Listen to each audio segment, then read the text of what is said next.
The leg drag is one of the most powerful attacking systems in jiu-jitsu. A lot of people think of it as just a guard pass, but the real power of this position is how easy it is to set up. Once you trap your opponent in this position, you can both attack the guard pass and the back take, and it's extremely difficult to get out of. So this video, I'm going to overview 3 main attacks you can use from this system, and then 3 different ways to set it up, and then I'm going to close out with some sparring footage showing me using these techniques in action with annotations. And remember guys, if you like the content, be sure to comment and let me know what you would like to see me cover in future videos. Okay, so we're going to first look at how to finish the series, and then I'm going to show the different setups. So we're going to start off, the position begins with shooting our right knee in between his legs, and I want to keep my hips as tight as I can to his hips.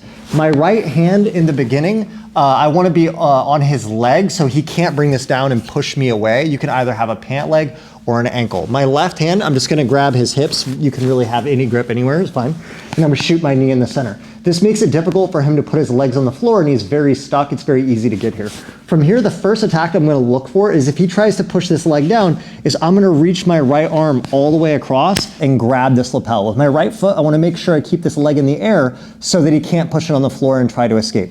I'm going to pull this lapel as tight as I can. I start to come up on top here, and now I'm going to progress up and try to get chest over chest to finish the leg drag.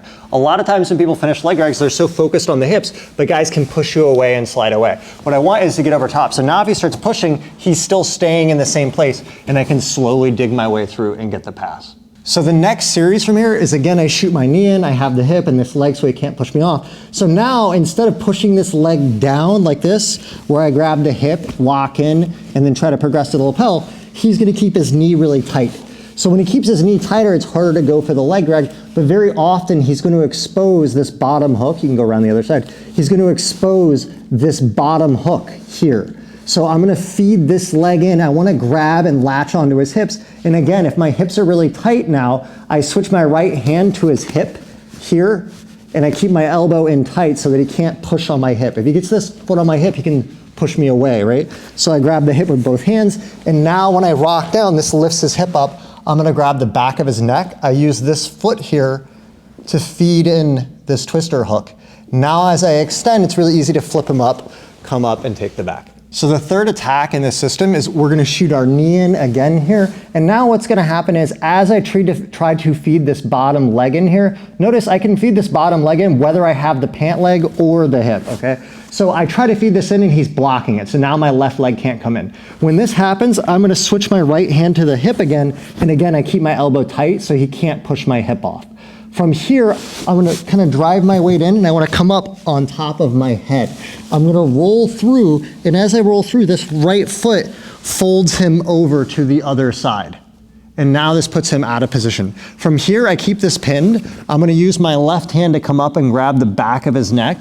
If I can get the collar grip, it's the best, but even here is completely fine. He's folded over. From here, I'm going to switch my foot that was on the outside trying to become a hook to this here, this crab hook here. Now from here, I can pull and pressure with this hook. It's very hard for him to push me away with this right hand here, like this, or on my neck, because when I have this grip, I keep my elbow tight, it's hard for him to find my frame. From here, I can pressure, come up on top, and start to pass here, or if when I come up here, he starts to turn back, I'm just gonna feed this through, stomp through, and come up and take the back here.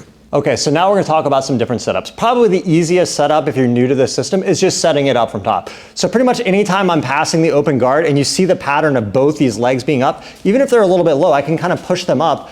If I shoot my right knee in, I'm already in that position. So all I look to do is I go here, my arm is gonna come across, and I'm gonna drop in here and immediately get to this position. Sometimes it's hard to start with this, so I just use my forearm as I enter. I get the bottom arm on the hip, and now look, I'm already in the position. And I drive my hips in. If he starts trying to back away here, start backing away. See, I have him locked in. From here, I can start pulling through, switch to the hip, use my elbow to lock this in, progress up to the leg drag. If he pulls his knee tight, I start feeding the bottom hook, pushing through here, going. So again, I'm approaching the guard. He could be centered, he could be side tilted. If I'm in here and you see how he's turned into me, this might be hard to attack here. Could even knee shield a little bit. Look, I could just push across, grab the hip, drop and come in. We'll do it on the other side. Turn that way. See, I'm here like this. Look, I just come in here, grab the hip, boom, drop, come in.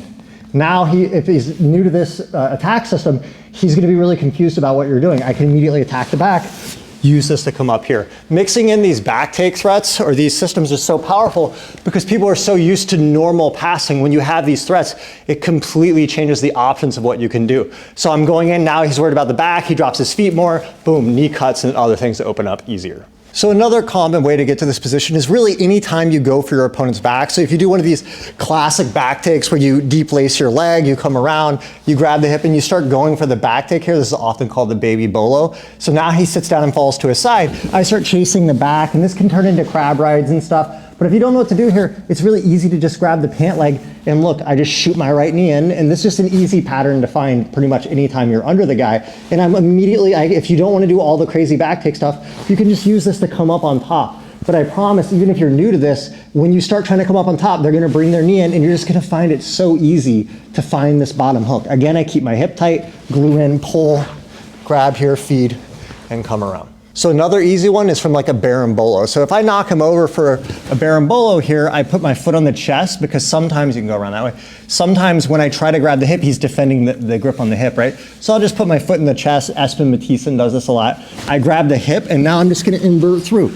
And from here I can start attacking the back, doing all sorts of things. But it's also really easy to just come in here and feed and start shooting up on the knee. And now I'm already in the leg drag situation. I could come up on the pass, I could feed the hook, lift, start coming through here and going for the back. All right, guys, now I'm gonna include some sparring footage demonstrating all these techniques being used in action. But before I get into that, if you guys haven't checked out my website yet, be sure to check that out. I'll put the link in the description.